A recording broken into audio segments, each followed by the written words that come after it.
Jadi semenjak kita merdeka, ya, 79 tahun yang lalu, proses kepemimpinan kita itu silih berganti. Ya, yang berganti orangnya. Ya, yang berganti adalah orangnya. Tapi sistem untuk memakmurkan rakyat itu masih menjiplak cara-cara penjajahan. Jadi terwujudnya pengelolaan sumber daya alam khususnya berdasarkan pada ajaran Islam atau ketentuan Islam itu diperlukan dua. Yang pertama tentu sistemnya itu sendiri. Yang kedua adalah pemimpin yang mau merujuk kepada sistem. Yang jadi soal sekarang ini adalah antara pemimpin dan sistem itu tidak nyambung. Jadi sudah sistemnya itu bisa dengan mudah dirubah-rubah, kemudian pemimpinnya juga tidak selalu dia mau ikut pada sistem yang ada. Bahkan kita melihat ada kecenderungan paling baru sekarang ini bahwa dia rubah sistem aturan-aturan itu mengikuti selera dia.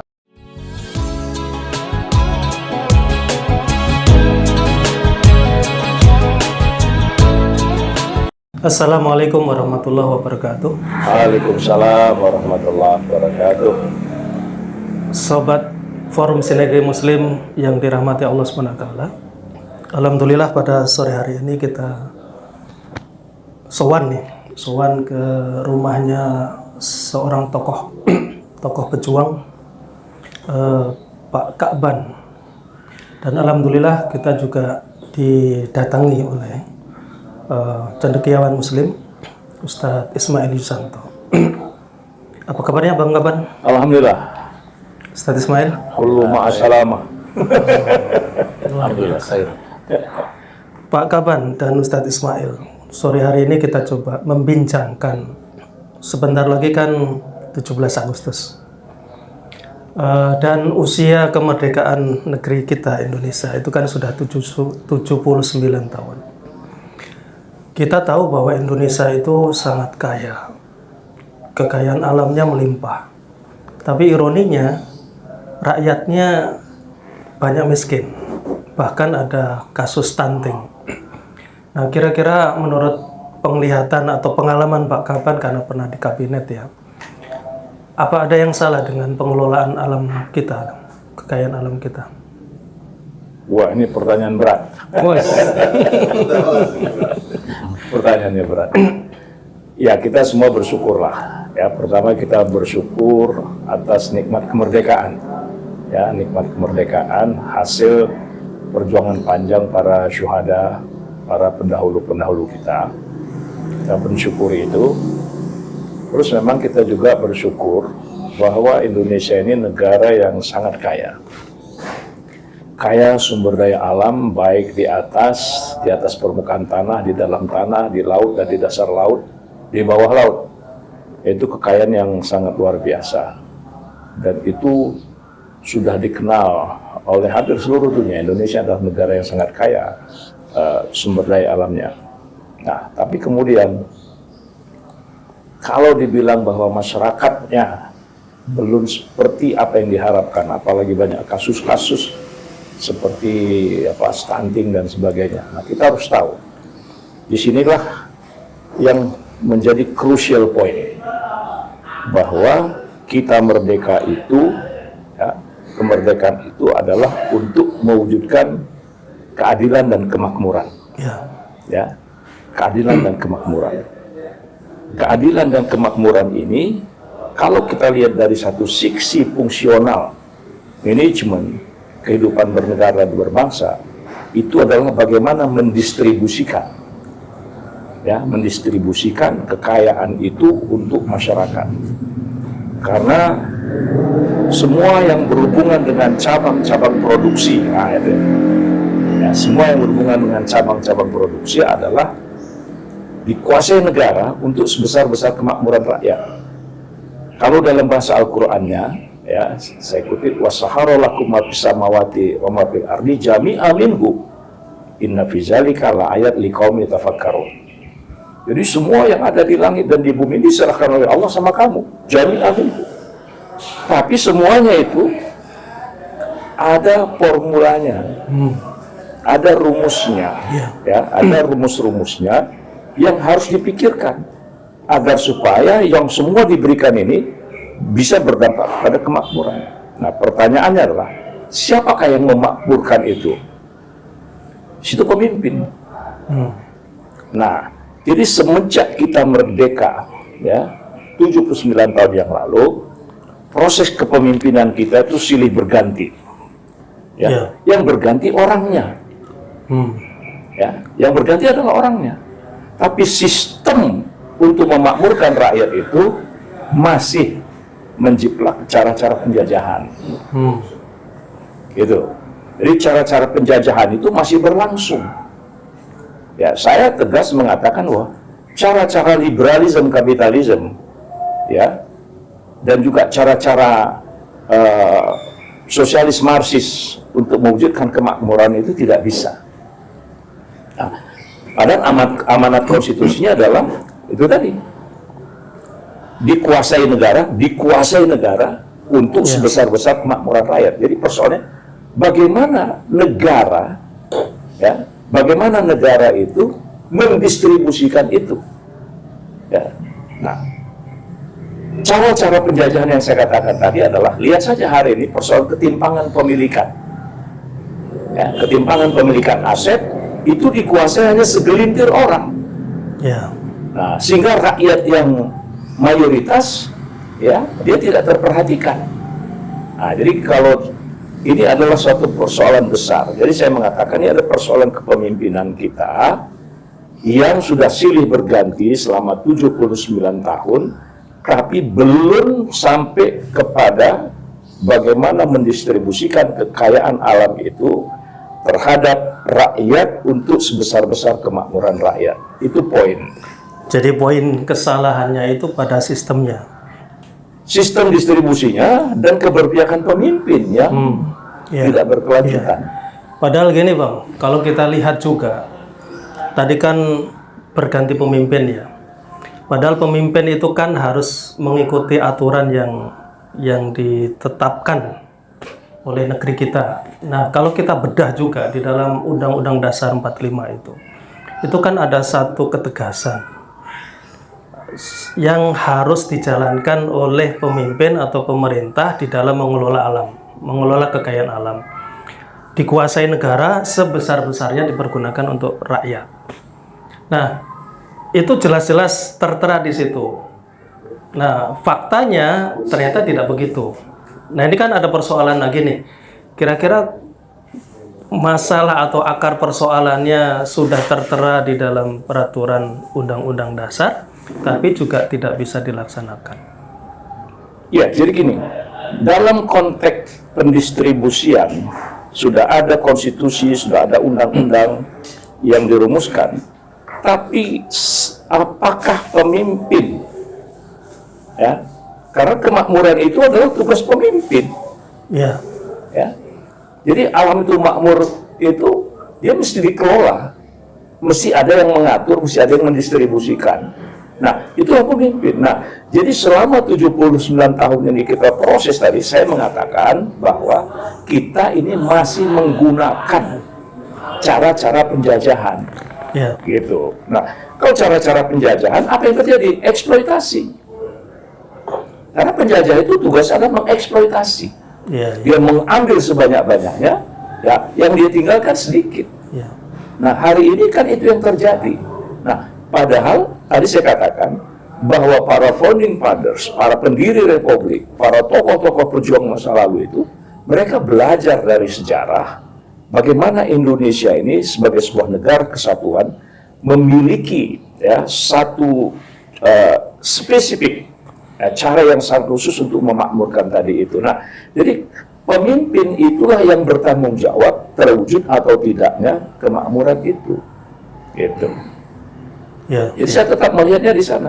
Jadi bagaimana seorang pemimpin, dia diberi kekuasaan. Ya, Pak Harto, Bung Karno hampir 25 tahun. Ya, Pak Harto hampir 30 tahun. Jokowi hampir 10 tahun. Ya kan? Nah, makna kemakmuran itu kan belum. Ya, tidak tidak teridentifikasi. Yang adalah beban penderitaan yang berkepanjangan. Ya kan? Nah, itu. Atau kemakmuran cukup diwakili. Ya. Penderitaan. Nah, jadi itu kan sesuatu yang ironis, ya kan? Karena tadi pemilikan itu tadi bertumpu hanya pada segelintir orang. Iya, iya. Nah, disinilah tugas pemimpin. Bagaimana dia berpihak Iya. kepada masyarakat dan bagaimana menaikkan standar hidup. Iya. Nah, sekarang ini kan di mana logikanya? Orang dengan 20.000 rupiah dianggap hidup normal. Coba, dengan pendapatan 20.000 rupiah per hari dia dikatakan normal. Ya. Nah, hanya sekedar sebatas makan. Nah, bagaimana stunting tidak terwujud orang hanya dengan 20.000? Gitu. Apalagi makan siang gratis nanti ya tinggal 15.000. Gitu loh. Iya, iya, Bang Kapan. Jadi artinya ada kesalahan dalam penerapan sistem untuk mencapai kemakmuran di Indonesia.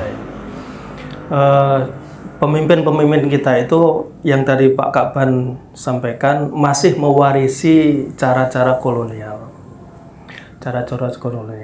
sehingga amanat Undang-Undang Dasar itu ya hanya tertera saja di dalam teks tulisan, tapi tidak ada dalam implementasi. Nah, menarik nih Bang. Kemarin misalkan Bahlil, mungkin ya itu tadi supaya tidak dikuasai oleh segelintir orang tadi. Kemudian Bahlil itu membagi-bagi izin tambang untuk ormas-ormas supaya kebagian lebih banyak.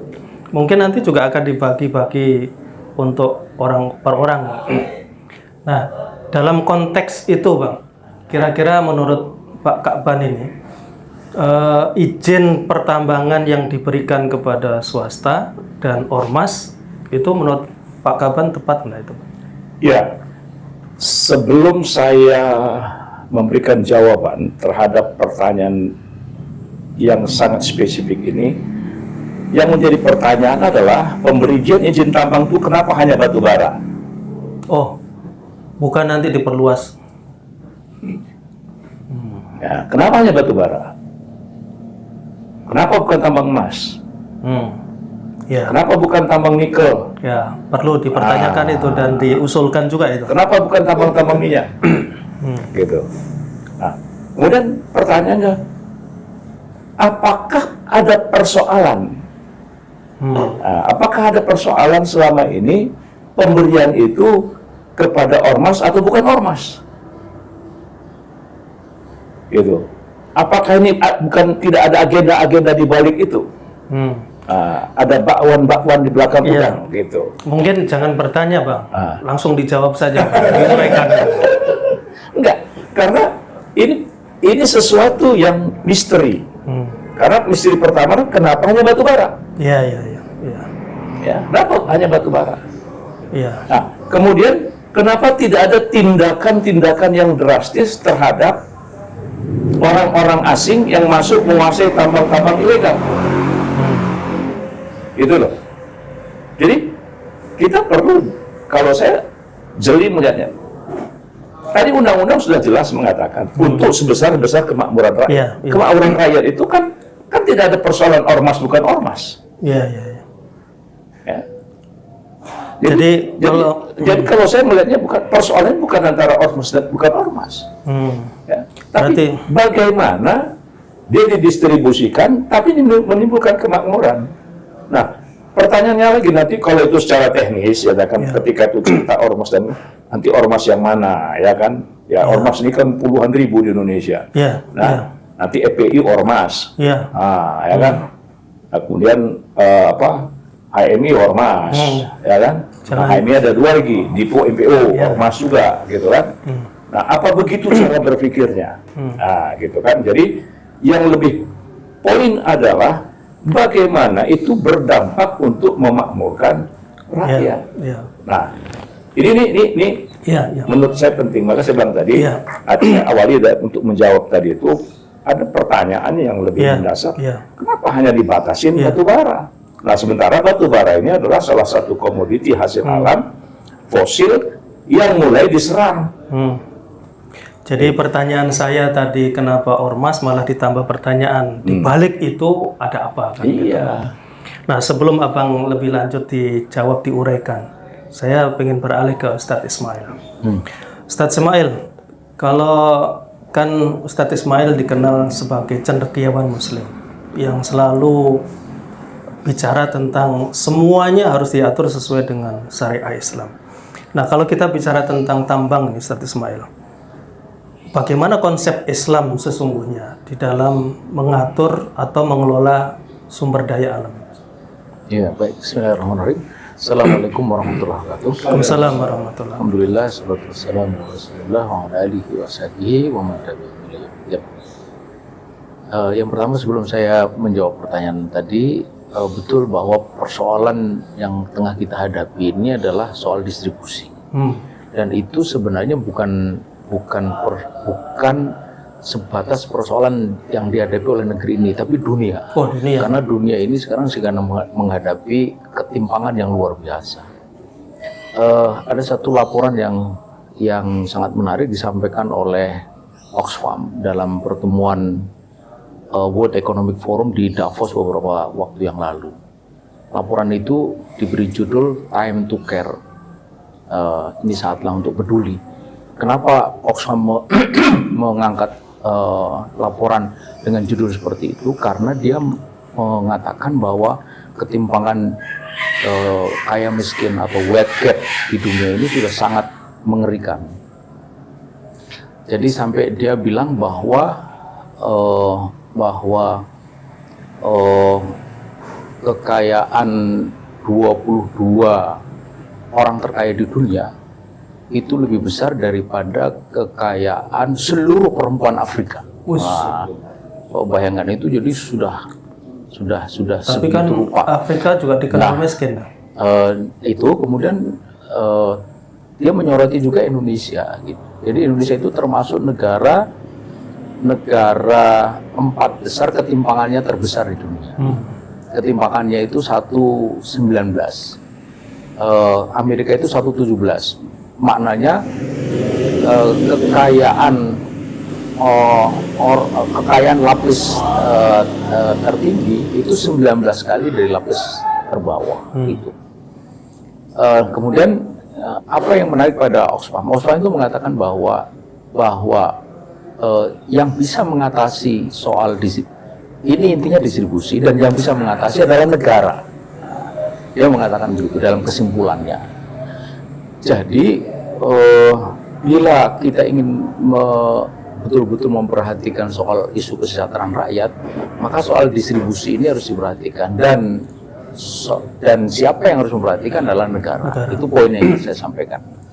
Nah, bagaimana negara bisa melakukan itu? Satu hal yang paling penting, dan ini kemudian menjawab pertanyaan tadi, adalah ini sumber daya alam ini sesungguhnya milik siapa? Itu. Karena kepemilikan ini penting sekali. Kita ini disebut mempunyai kendaraan, mempunyai rumah, itu karena kita punya hak tasarruf, punya hak untuk mengelola, untuk memakai, memberikan kepada orang lain atau menjual dan sebagainya. Itu disebut dengan hak tasarruf. Dan hak tasarruf itu akan berkenaan dengan siapa menikmati apa. Gitu. Sekarang ini kita melihat terjadi kekacauan di dalam konsep kepemilikan ini. Padahal sekali lagi ini terkait dengan hak tasarruf tadi. Tadi disinggung bahwa kekayaan begini itu dikuasai oleh negara untuk kesejahteraan rakyat. Itu bunyi konstitusi. Dan itu sebenarnya kalau kita coba kejar lebih jauh, itu di sana itu ada terkandung pengertian apa yang disebut dengan kepemilikan umum atau milkiyah ammah. Jadi dalam sistem ekonomi Islam itu kepemilikan itu kenal ada 3, yaitu milkiyah fardiyah, kepemilikan pribadi atau private property, kemudian kepemilikan umum, public property atau milkiyah ammah, kemudian yang ketiga milkiyah daulah, kepemilikan negara. Kepemilikan individu, hak tasarrufnya pada individu. Kepemilikan umum, hak tasarrufnya pada umum, pada rakyat. Kepemilikan negara, hak tasarrufnya pada negara. Jadi untuk yang pertama dan ketiga itu jelas. Tapi untuk kepemilikan yang kedua, kepemilikan umum, tidak mungkin rakyat itu langsung mengelola, apalagi untuk sumber daya alam yang memerlukan teknologi, memerlukan alat, memerlukan eksplorasi dan eksploitasi. Lalu siapa yang harus melakukannya? Yang harus melakukan adalah negara. Gitu. Negara melakukannya atas nama siapa? Atas nama rakyat, sang pemilik dari sumber daya alam itu. Dia mengelola, untuk hasilnya diberikan bagi sebesar-besarnya kesejahteraan rakyat. Nah, ini titik ini yang sekarang kabur. Kenapa kabur? Ada mungkin ketidaksengajaan, ada kesengajaan. Tapi kalau kita perhatikan ini hari bukan tidak sengaja, ini satu kesengajaan. Kenapa? Karena tadi sudah disinggung oleh Bang Kaban bahwa kita selama ini itu menganut tatanan ekonomi yang kapitalistik liberalistik. Dan kita tahu bahwa kapitalisme itu sangat mengagungkan pemilik modal gitu. Apalagi setelah era demokrasi liberal itu terjadi kolaborasi atau simbiosis yang kalau istilah Pak Rizal Ramli itu simbiosis antara peng-peng itu, yaitu pengusaha dan penguasa. Ya, melahirkan penguasa. Pengusahanya ikut menjadi penguasa, penguasanya ikut berusaha. Nah, kolaborasi ini yang akhirnya memberi jalan makin kencang bagi penguasaan sumber daya alam. Contoh yang paling nyata adalah, berulang kali saya sebut di berbagai kesempatan, lahirnya Undang-Undang Minerba tahun 2020 yang menggantikan Undang-Undang Minerba tahun 2009 itu. Alih-alih negara berperanan di dalam memperbaiki distribusi, yang terjadi justru makin memperlebar ketimpangan. Sesuatu yang ini dulu amat diperhatikan oleh Nabi. Ketika Nabi itu bersama sahabat hijrah dari Mekah ke Madinah, kita tahu umat Islam di Madinah itu terbagi menjadi dua secara ekonomi. Yang pertama adalah kaum muhajirin, yang kedua adalah ansor. Secara politik, kaum muhajirin itu orang yang hijrah dari Mekah ke Madinah, orang ansor adalah yang menolong kaum muhajirin. Tetapi secara ekonomi, kaum muhajirin itu orang yang oleh karena situasi dia hijrah dari Mekah ke Madinah tak membawa sumber daya ekonomi, dia tinggalkan semua itu. Makanya kemudian ketika ada harta Fa'i Bani Nadir yang notabene itu hak seluruh kaum muslimin, Nabi hanya membagi kepada orang-orang muhajirin, tidak kepada orang ansor. Lalu Al-Quran menjelaskan kaila yakuna dulatan bainal igniya minkum, agar kekayaan itu tidak hanya beredar di antara orang kaya saja. Jadi disitulah Nabi melakukan apa yang dalam istilah saya itu tawazunisasi. Tawazun itu penyeimbangan. Ya. Tawazunisasi adalah proses penyeimbangan. Jadi ada satu langkah-langkah imperatif yang dilakukan oleh Nabi sebagai kepala negara pada waktu itu. Artinya ini peran negara untuk melakukan penyeimbangan ekonomi supaya tidak semakin timpang antara kelompok muhajirin dan kelompok ansor. Jika tidak ada tindakan imperatif, maka orang muhajirin semakin ketinggalan itu. Jadi di sini tampak sekali bahwa peran negara itu sangat-sangat menentukan. Nah, ini hari saya ingin katakan sekali lagi bahwa negara justru dijadikan sebagai alat oleh korporasi, oleh pemilik modal, oleh oligarki, ya, untuk mengegrab sumber daya alam. Karena sumber daya alam itu bisnis yang paling besar, paling memberikan cuan. Kalau sawit itu ada proses nanam, ada penelitiannya, ada perawatannya, ada nunggunya 5 tahun. Tapi kalau batu bara, kapan nanamnya? Nggak ada, dia ambil begitu saja, gitu. Jadi kalau ada bisnis yang luar biasa memberikan cuan, itulah tambang. Tambang batu bara, nikel itu kan mengeruk tanah. Jadi kalau ada kata-kata menjual tanah air, itulah menjual tanah air itu. Tanahnya nikel, airnya ada di dalamnya gitu. Itu ilmunya Pak Ismail tambang kan. Oh iya. Ya, Ustadz Ismail. Tadi ada clue ya antara yang disampaikan Ustadz Ismail dengan Pak Kaban, bahwa hari ini terjadi ketimpangan, sumbernya itu tidak ada distribusi. Kemudian hari ini juga kita tahu yang tadi disampaikan juga oleh Pak Kaban, di Indonesia sistem yang dipakai itu warisan kolonial oleh pemimpin-pemimpin kita hari ini. Dunia hari ini kalau kita boleh katakan itu juga dikuasai oleh kapitalis liberal. Nah, dalam konteks keislaman tadi, Ustadz Ismail, dalam pandangan Islam pengelolaan sumber daya tadi, ada nggak contoh real pengelolaan sumber daya alam dengan cara Islami yang itu kemudian menjadi bahan ya? Karena hari ini dunia itu kan dikuasai kapitalis, yang terjadi ketimpangan, kekayaan alam dikuasai oleh segelintir orang. Nah, kira-kira contoh yang bisa dihadirkan supaya negeri-negeri di dunia ini bisa benchmark atau contohnya itu? Dulu Nabi itu sempat memberikan ladang garam kepada Abiyad bin Ammar. Lalu ada sahabat yang hadir pada pertemuan itu mengingatkan Nabi, "Atadruna ma qata'talahu?" Apakah engkau tahu, hai Nabi, apa yang telah engkau berikan kepada orang itu? Nabi tidak menjawab dalam hadis itu. Kemudian dikatakan oleh orang itu, "Innamal qata'talahu al-ma'al aida." Sesungguhnya engkau telah memberikan sesuatu yang sangat banyak, bagaikan air yang terus mengalir. Nah, menyadari hal itu, maka kemudian Nabi yang mengajarkan kepada kita untuk jangan menarik pemberian yang sudah kita berikan kepada orang, hari itu dia tarik pemberian itu. Jadi ini dasar yang sangat jelas dalam hadis riwayat Ahmad bahwa negara itu mestinya itu mengolah sumber daya alam itu untuk kesejahteraan seluruh rakyat, bukan kesejahteraan orang per orang. Nah, di mana atau apakah ada contoh ini hari? Kalau kita lihat praktis sebenarnya tidak ada contoh. Sebab kalau misalnya kita ambil contoh negara-negara Teluk itu negara-negara kerajaan. Sumber kekayaan alam di sana, ambil contoh misalnya Saudi, minyak dan gas itu dianggap sebagai milik keluarga. Lalu dia berikan sebagiannya untuk rakyat. Jadi itu pemberian kerajaan kepada rakyat, bukan milik rakyat yang dikelola oleh kerajaan atau oleh negara. Yang kemudian yang menerima paling banyak siapa? Ya tetap aja kerajaan. Maka kita bisa melihat kekayaan anggota kerajaan itu luar biasa. Ada 5.000 lebih. Kalau kita membaca buku House of Saud, di sana dikatakan ada 5.000 pangeran yang setiap bulannya itu gaji minimalnya itu 5 miliar rupiah.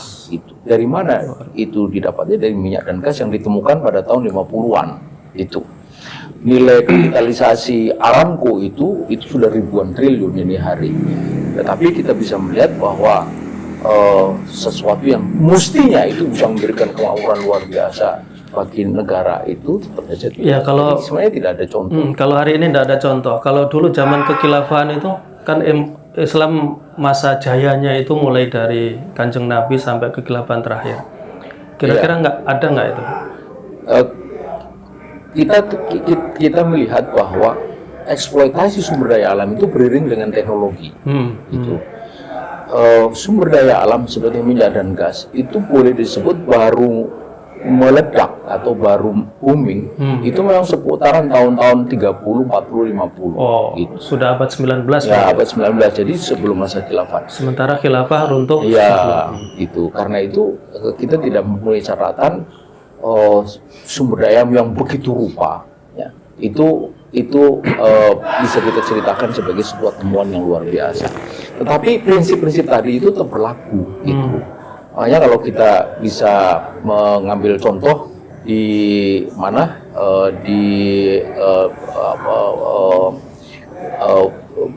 sejarah misalnya Khilafah Abbasiyah, di situ ada Umar bin Abdul Aziz, bukan soal sumber daya alamnya, tapi kemakmuran itu yang bisa didapatkan oleh mereka. Nah, kemakmuran itu didapat dari mana? Tentu dari berbagai sumber itu yang ada pada waktu. Gitu. Jadi walaupun belum ada tambang yang dieksplorasi secara masif saat itu, tapi rakyat makmur dengan kebijakan dari prinsipnya adalah distribusi. Jadi bukan tidak ada distribusi, tapi buruknya distribusi. Nah, baik, saya beralih lagi ke Pak Kaban sebelum ke Ustadz Ismail lagi. Nah, terkait tadi potret gambaran pengelolaan alam yang buruk tadi, yang distribusinya juga buruk, yang melahirkan ketimpangan. Kira-kira menurut Kak Kaban ya, Apa nih yang harus kita lakukan? Ya, jadi ketika kita ingin mewujudkan kemakmuran pada masyarakat, pada rakyat, kita harus sepakat dulu apa indikator kemakmurannya, itu loh. Ya, ya. Apa indikatornya? Gitu. Tadi saya sudah menyinggung, apakah dengan pendapatan 20.000 per hari yang disahkan dianggap itu kehidupan? Nah ini, apakah kita bisa terima itu? Pasti tidak lah. Nah, tidak kan? Nah, jadi kita harus paham sebagai sebuah negara merdeka, ya, sebuah negara merdeka dengan sistem yang sudah kita akui saat ini, ya, kita harus punya standar indikator kemakmuran rakyat itu berapa. Ya. Nah, disitulah nanti baru negara penguasa berpikir bagaimana saya bisa mewujudkan supaya rakyat itu, masyarakat itu mayoritas mencapai angka itu. Nah, saya ingin berilustrasi. Dari seluruh negara di dunia hari ini, dengan sistem liberal kapitalis dan segala macam yang ada, berapa sih negara yang makmur? Kan cuma 12 negara. Hanya 12. Hanya 12 negara. Dari ratusan negara di dunia. Nah, dapatkah kita mengatakan ini sebuah keberhasilan liberal kapitalis? Kegagalan. Gagal. Jadi, dari beratus-ratus negara di dunia hari ini, yang disebut makmur dalam pengertian selevel income per kapitanya Amerika misalnya. Ya. Nah, tapi kan semua berada dalam satu situasi, kita lihat bagaimana nanti persoalan moral, bagaimana nanti persoalan kehidupan sosialnya, Ya. persoalan standar. Ya. Nah, kalau saya secara simpel saja, misalnya kalau kita mau atasin, pertama ketimpangan apa? Ketimpangan penguasaan lahan. Nah, jadi kita kalau tadi bertanya, apa yang harus kita buat? Kita harus lihat persoalan ketimpangan itu di mana, ya kan? Nah, persoalan ketimpangan itu pemilikan lahan. Lahan itu lahan apa? Nah, bagaimana mengatasi ketimpangan itu? Atau barangkali kita mau lebih sedikit agak melihat masa lalu. Kenapa? Pada waktu awal-awal Indonesia merdeka, 1 rupiah itu setara dengan 1 gulden. Itu sekitar tahun 49. Ya, 5 tahun setelah Indonesia merdeka, itu 1 rupiah setara dengan 1 gulden, dan 1 rupiah itu setara dengan 3, sekian dolar US. 1 rupiah sama dengan 3. 3, coba. Luar biasa tuh. Nah, Sekarang 1 dolar 16.000. pertanyaannya, kenapa bisa begitu? Nah, itu kan berarti ada sesuatu yang hilang. Iya. Ada sesuatu yang berubah. Nah, apa standar rupiah pada zaman itu? Gitu loh. Dan sekarang apa standar rupiah pada zaman sekarang? Jadi kalau ditanya tadi, apa yang kita lakukan? Coba, indikator mana yang mau kita pakai? Indikator ketimpangan pemilikan, penguasaan lahan, ya kan? Indikator tadi penguasaan tentang mata sumber-sumber daya produksi yang sifatnya alam, ya, tambang dan sebagainya tadi itu, ya kan? Mungkin bisa dijelaskan juga indikatornya itu terhadap kebutuhan per individu. Itu kan ada kebutuhan pokok, ada kebutuhan sekunder, ada kebutuhan tersier. Menurut Abang, selama kebutuhan pokoknya terpenuhi, nah ini coba saya mau biar kita rame aja ini. Iya. Mungkin banyak orang belum membaca bagaimana di zaman Umar seorang guru, ya, jauh kan? Nah, seorang guru. Ini bukan Umar Bakri kan? Ya, Umar bin Khattab. Ya, di zaman Khalifah Umar itu, ya, dia seorang guru itu dia mendapatkan apa namanya, katakanlah sekarang gaji atau imbal jasa, supaya dia jangan lagi memikirkan yang lain. Dia mendapatkan hampir 40 keping uang emas. Oh, 1 kepingnya? Nah, 1 keping uang emas itu 4,78 gram. 1 dinar berarti itu. Sekitar 1 dinar, 40 dinar berarti. Nah, kalau 70 bayangkan itu, 40. Itu kan standar hidup. Dengan begitu dia nggak lebih berpikir yang lain. Iya. Gitu loh. Iya. Nah ini kan cerita standar tadi. Jadi ketika kita bilang kebutuhan pokok itu apa?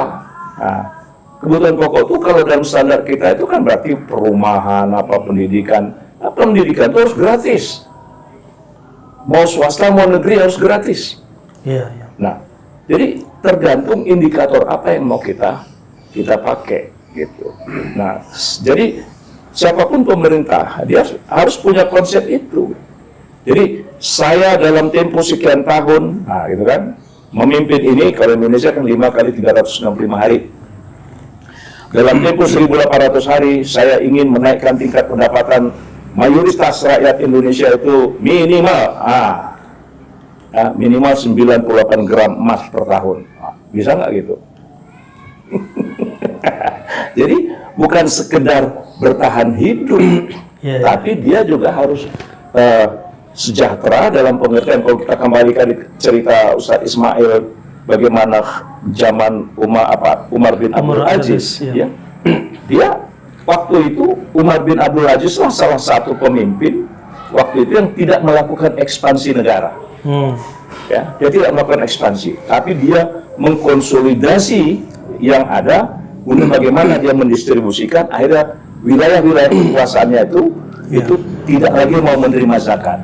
Nah, itu kan indikator gitu kan. Nah, jadi ketika kita bicara Indonesia, kita harus rumuskan kemakmuran itu indikatornya apa, gitu loh. Apa indikator kemakmuran untuk rakyat Indonesia dalam rentang waktu, gitu. Jadi kalau saya cenderung tadi memang persoalan yang paling nyata dan yang harus diterobos di Negara Kesatuan Republik Indonesia sesuai dengan amanat konstitusi adalah bagaimana distribusi yang adil untuk mewujudkan kemakmuran. Baik, tanggapan sebelum kita panjang lebar tadi, karena ini kan tadi harus panjang lebar juga penjelasannya. Jadi luas ya. Jadi luas. Iya, betul sekali. Nah, tadi kan mengerucut nih bahwa contoh-contoh yang disampaikan tadi itu pada zaman Islam lah. Nah, sekarang saya kembali ke Ustadz Ismail. Bagaimana caranya supaya tadi sistem Islam itu bisa diterapkan untuk mengelola kekayaan alam ini, Pak? Iya. Jadi terwujudnya pengelolaan sumber daya alam khususnya berdasarkan pada ajaran Islam atau ketentuan Islam itu diperlukan dua. Yang pertama tentu sistemnya itu sendiri. Yang kedua adalah pemimpin yang mau merujuk kepada sistem.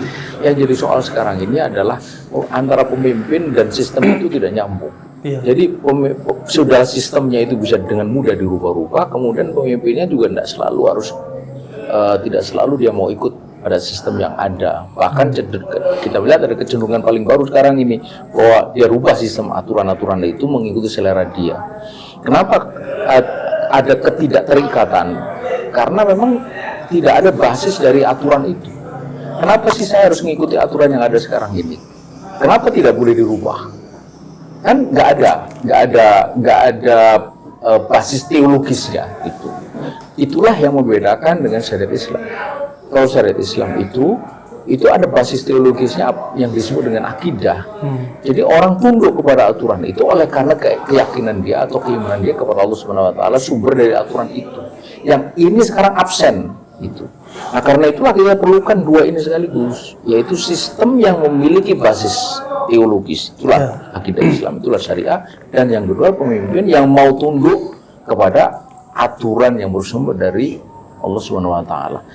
Jika itu bisa kita wujudkan, maka insya Allah negeri yang aslinya itu memang telah mendapatkan banyak sekali karunia dari Allah Subhanahu wa taala, itu akan sangat bisa memberikan kebaikan bagi seluruh negeri, kemakmuran bagi seluruh rakyat, muslim maupun non muslim gitu. Nah, jadi peran negara itu amat sangat penting gitu. Dan ini hari sekali lagi saya ingin mengatakan negara itu sudah dibajak gitu oleh para pemilik modal untuk kepentingan mereka, dan ini yang harus dikembalikan lagi fungsi negara, bukan untuk melayani pemilik modal tapi untuk mewujudkan rahmatan lil alamin melalui penerapan syariah secara kafah. Baik Ustadz Ismail, jadi kesimpulannya supaya sumber daya alam tidak hanya Indonesia ya, tapi seluruh dunia itu bisa mewujudkan kemakmuran, keadilan bagi seluruh rakyatnya, maka kembali kepada dua hal tadi. Yang pertama adalah sistemnya harus berlandaskan kepada akidah Islam, pencipta bumi alam semesta dan kekayaan alam yang di dalamnya, dan yang kedua adalah adanya pemimpin yang juga terikat dengan hukum-hukum syariah Islam tadi. Sahabat muslim yang dirahmati oleh Allah SWT, ini diskusi yang sangat menarik, cuman kita harus jeda dulu. Nanti kita lanjutkan pada sesi-sesi berikutnya. Terima kasih atas kebersamaannya. Kita akhiri. Assalamualaikum warahmatullahi wabarakatuh. Waalaikumsalam.